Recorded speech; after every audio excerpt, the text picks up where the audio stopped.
do share your details on the chat where you're dialing in from. My name is Sean Tennyson. And this morning we're hosting what we're calling an In Conversation session as we reflect on the scope on the COVID pandemic. Over the past couple of weeks, we've been sharing information with a lot of entrepreneurs around where they are able to get assistance, what's available out there, and getting information from them. But I think one of the key things that we also wanted to do is almost create a time capsule for the entrepreneurship stories during this time. As much as COVID-19 is a health pandemic, what we're seeing is that the biggest impact is really on the small businesses out there. You guys as small businesses are being highly affected by the pandemic because your businesses are not operating as effectively as they should. In some cases, your businesses have been totally shut down. And we want to be able to hear your side of the story and share that with the rest of South Africa as well. So we're not talking about entrepreneurs, but we can also be talking to entrepreneurs. Once again, welcome to Entrepreneurship to the Point. This platform's been around servicing entrepreneurs for the past 7 years with our other program, Property Point, which has been around for the past 12 years. Please do sign up to our newsletter on our website, www.ettp.co.za. And this morning we'll be joined by Thabo and Dorcas from Tateco Holdings. And I'm a firm believer around storytelling and really telling the story of the entrepreneur because the entrepreneurs are out there trying to hustle every day, trying to make this work. And they're not just entrepreneurs. They're not just business owners. They're just not employers of people or job creators. They are people themselves and they have a story. And my motto is always that no matter who you are, you have a story to tell. And it's important for us to get our stories out there. Part of Entrepreneurship to the Point is to inspire others as well, inform, equip, inspire. And hopefully this morning we can share the story of Dorcas and Thabo and how they came about starting their business. What's the impact of the COVID pandemic on their business? And what do they foresee in terms of post-COVID, in terms of the impact on their business? So good morning, Thabo and Dorcas. How are you guys doing? Morning, everyone. I'm Dorcas Malifesi. I'm the Managing Director of Tateco, and I'm sitting with Thabo, as Sean is explaining. He's the head of and the cream of the crop of the company. Tateco is all about creating the beauty out of the unused space. We started the business in 2002. I think, yeah, 2000. And we only registered in 2002. But before we started, I think we both had our own journeys that we traveled before we get into the entrepreneurship. Yeah. So maybe Dorcas and Thabo, share a little bit. Who were you guys before starting this business? Just give us a little bit of a background. What were some of the entrepreneurial experiences or exposures that you guys had early on in your life? What sparked you to become an entrepreneur? I think especially from my side, coming from, the family, small family business, I remember when I come back from school, I used to run to go and help my mom to buy mealies from the corner, selling for taxi guys and also the other people, the communities. And that, I think by that time, we're not sure of whether we're entrepreneurs. You were just doing it because you were forced to do it. If you don't do it, there's no bread. So I think it started from there where I met Thabo, and Thabo also came back from his entrepreneurial, from the working industry, where I think he can explain himself where his background coming from. Yeah, maybe Dorcas, just on that, a lot of entrepreneurs out there to almost just do what they needed to do to just survive. So like you were sharing now a little bit, you were doing this with your mother and it was purely survival. I mean, that's the story of so many entrepreneurs still today.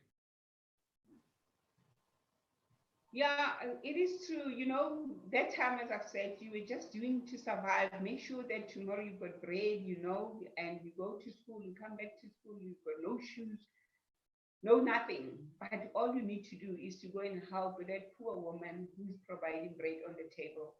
And that's, I think, all of us, we've got story where we're coming from, but we don't intend to share. And that's where all our entrepreneurial things started from. People used to laugh at me, especially at school. They will ask me if my hands are brown today or red or what, bent from drying mealies. But today, I would say I pride myself for saying, you know, drying that mealies, we are where we are today. Yeah. Tabo, let's chat about you. I mean, I was very inspired when I heard your story as well. And this really led us to this stage where we want to share more stories of entrepreneurs. Tell us a bit about your background, Tabo. Morning, everyone. My background, Sean, I think to put it in a nutshell, is I come from a medical background. I'm a qualified pharmacist. Like we said, one night I went to bed a pharmacist, and I woke up the next morning a landscaper. What happened is I fell ill with a dreaded illness, an aneurysm in the brain. The survival of that medical condition is 1 in 10,000 people. So I consider myself very lucky to have survived that. And anyway, my entrepreneurial journey started when back at school.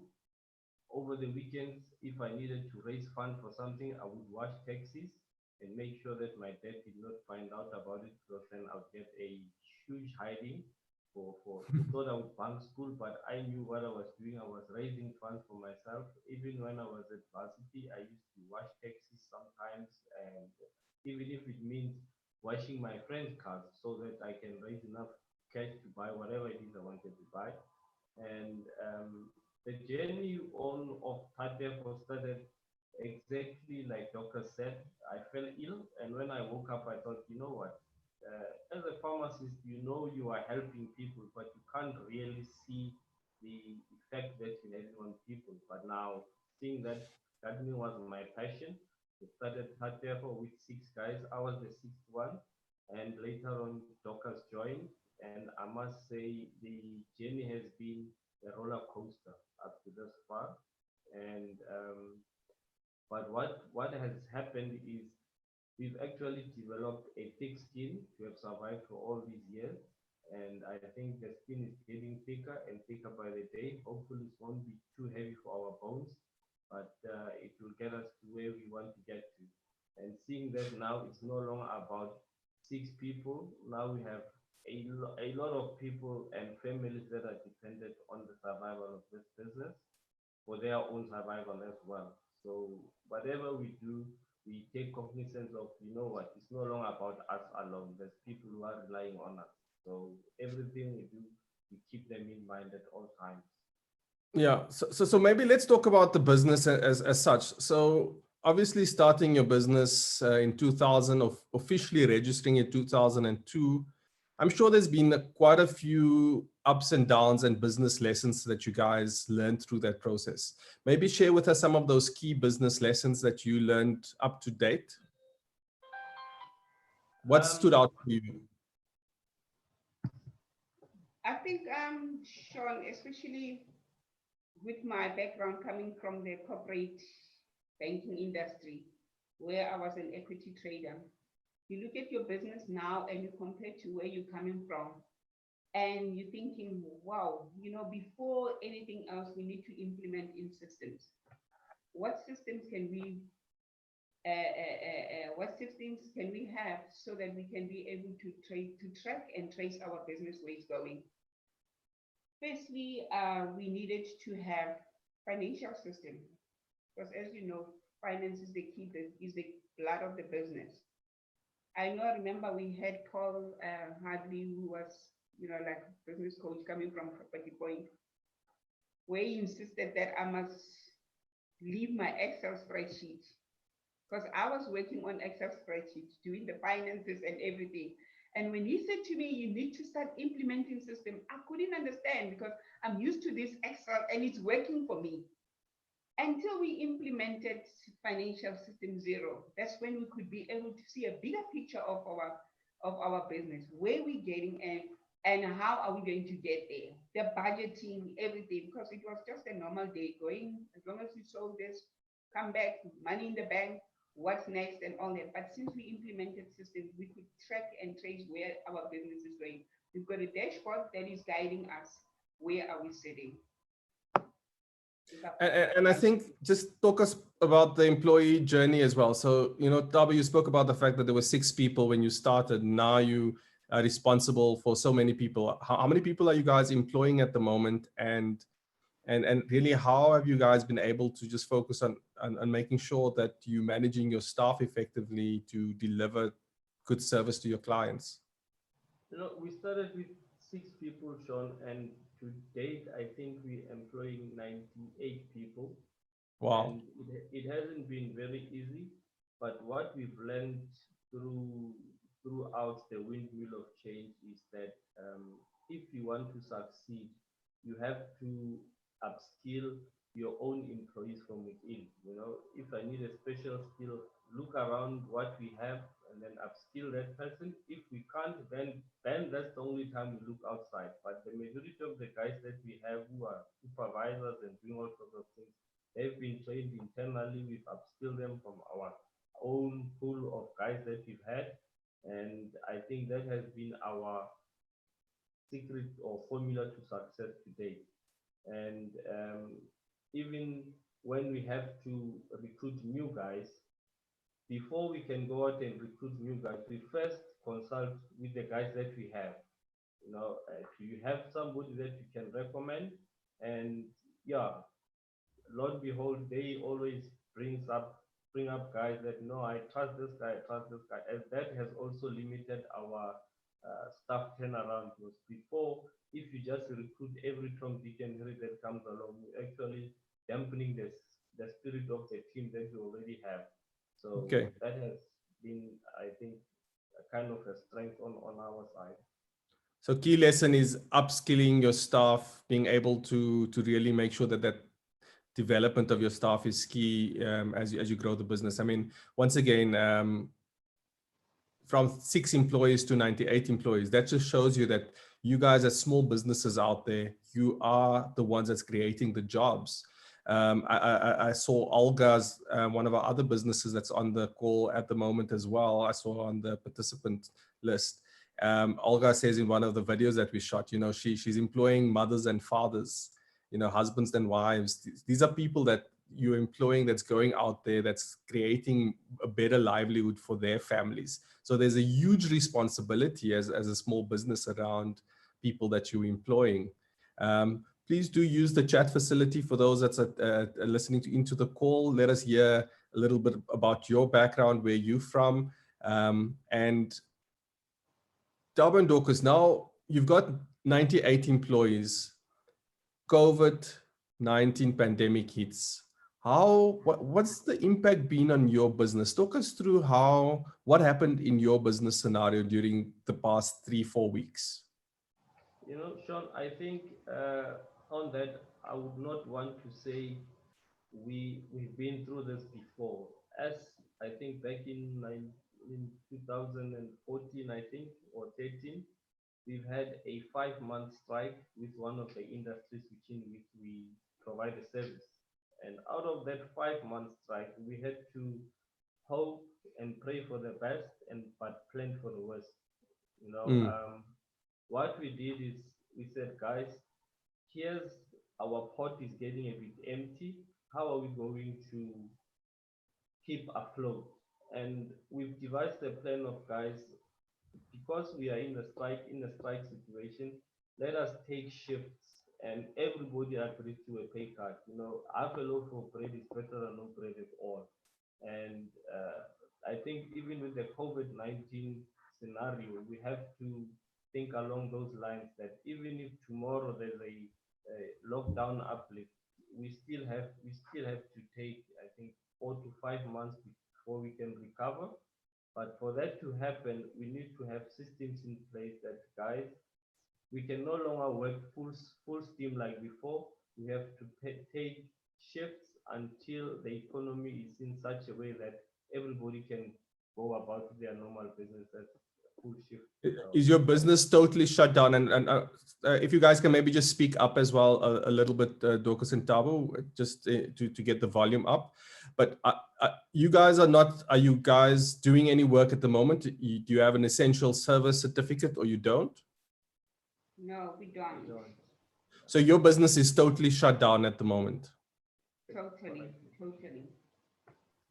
And Tabo, like you said, for the next, this impact is not just for 1 or 2 months, it's actually for the next almost 5, 6 months. Have you guys been able to be successful with any of the small business grants out there? What have you guys been doing for the past 2 to 3 weeks with the shutdown? I think, Sean, with this lockdown, it helped us to go back to our business, to go and set up objectives of after this, what's going to happen. Because remember, everybody, we coming from the December holidays, we had our plans of what we're going to do this year and all that, till someone slapped you on your face. And that's when now you catch a wake up, you realize, yo, we need to do something about our business.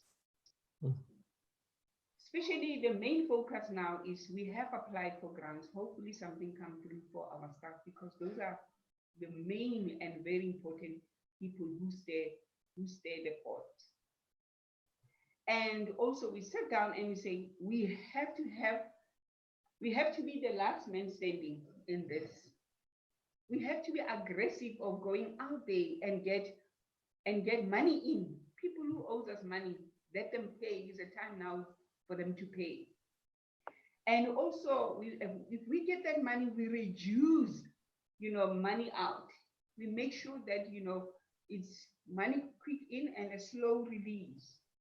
We negotiated with our landlords, with our telecoms, that guys, we're in a scenario that, you know what, you have to give us a holiday break.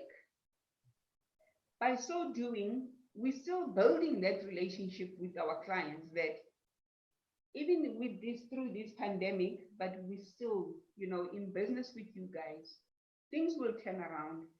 And by making things to turn around is by the best way of staying positive and be in action. That's what we're doing currently now. So very much I'm hearing positive mindset. You want to be the last man standing. You're going to push and make sure that you get everything in place. You are being proactive in your business. You're setting new business objectives post-COVID-19.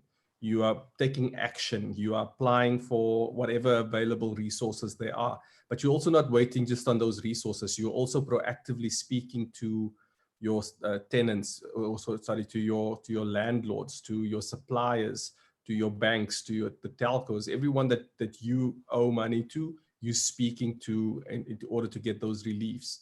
Have you been able to pay salaries? You've got 98 employees. You guys done a magnificent job about being able to scale this business. Have you been able to pay them for this month? We paid for March. We're in April now. Mm-hmm. Also, that's why we wrote the letters to our clients.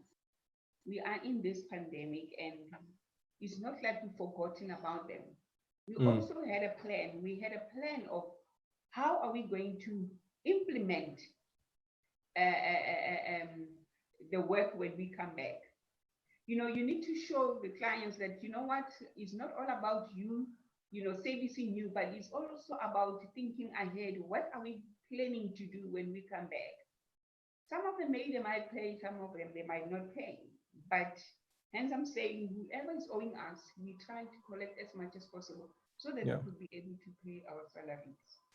And I think what my message out to especially big business during this time is pay your suppliers, especially the small guys. We need to be able to keep these businesses afloat. We need to be able to pay the suppliers. I've been seeing and hearing very shocking reports around, especially bigger businesses not paying small suppliers. And I want to make sure as we get this message out, just let everybody know, entrepreneurship to the point. We've got a YouTube channel as well. This will be recorded on our YouTube channel. If you can please share the links to people. And also in the chat below, please do share your stories and share your insights. Our aim during this time is going to be with the series to speak to as many small businesses as we can to be able to just get that message out. Dorcas and Thabo, as we look forward now, what do you think is fundamentally going to change in the way you do business post this crisis? I think what's going to change, Sean, is we're no longer going to be doing business the same way we have been doing. Even the mindset of people. I think this national pandemic has sort of like thrown in the spanner to the work that, guys, wake up and smell the coffee. Let's look at the future differently. What if it happens again? That's why I said we hope and pray for the best, but plan for the worst. And we also having small systems that we need to try and implement in the business. And the ones that are successful, we have to run with those, to be the last man standing. And even with our staff members, we need to negotiate that.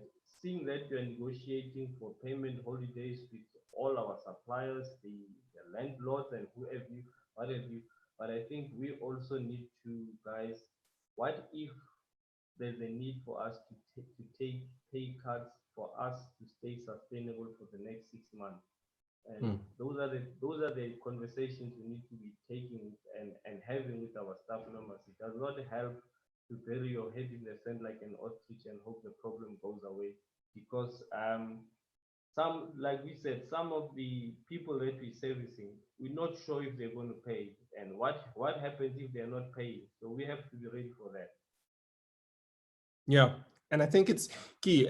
So part of it, guys, especially the people listening as well, we wanted to bring you a real story, and we want to bring more of these real stories. It's easy for us.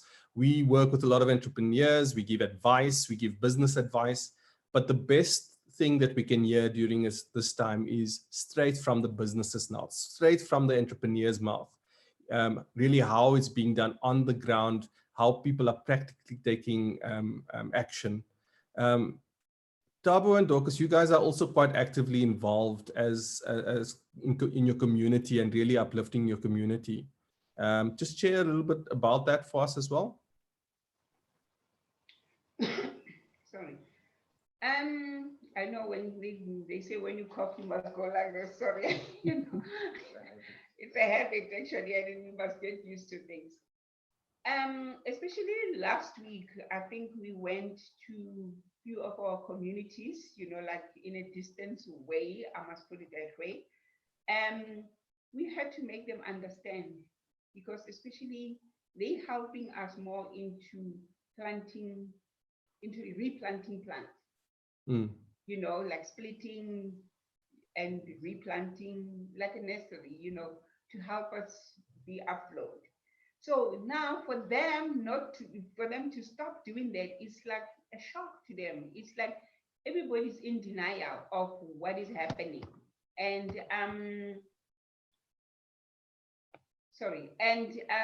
we had to sit with them and be able to make them understand that, you know what, as much as we need, and we know that you are the guys that are really stirring the pot, but this is the time that we cannot do things the way we used to do them before.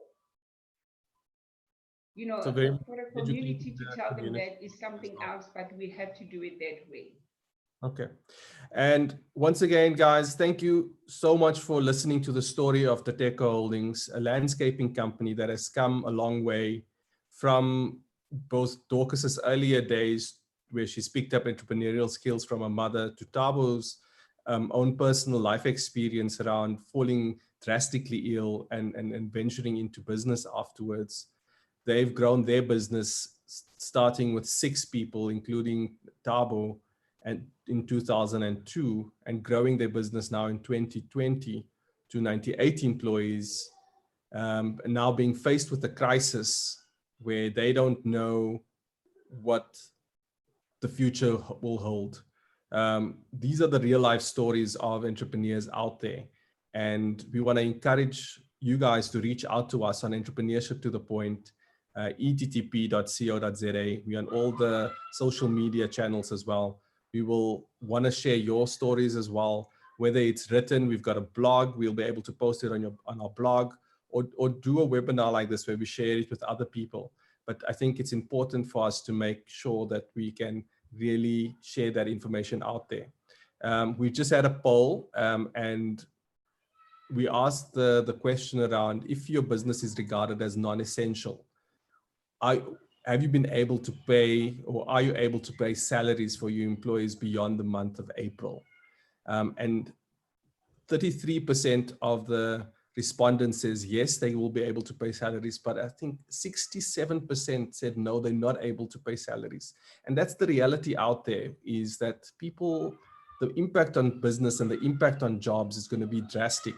We want to once again encourage your big corporates to pay small businesses during this time. Make sure that you go out there and collect the money that's needed. Manage your cash flow, take action, apply to all the funds that's available. But just part of what we want to share today is just like Thabo and Dorcas, we don't want you guys to give up. Businesses out there, please don't give up during this tough time. We know it's tough. The Property Point team is here. Entrepreneurship to the Point is here. We want to be able to create this platform to encourage you guys to continue. So please do join us, follow us on our newsletter, and join us for the next webinar. We will be posting as we get the information out there. We will be posting details, and please do visit our YouTube channel as well to look at all the previous videos that we have recorded assisting businesses. Thabo, Dorcas, any last words from you guys? I think, Sean, that's a word of advice for everybody out there, that you have to be the best.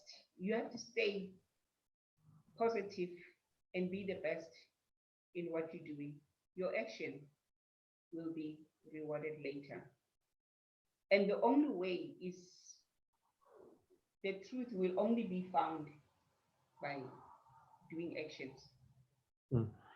Thank you so much, guys. Be positive, be the best, and be action orientated. Thank you, and thank you to the listeners for joining us this morning. Please do join us again as we share more real stories from businesses. Thank you. Bye.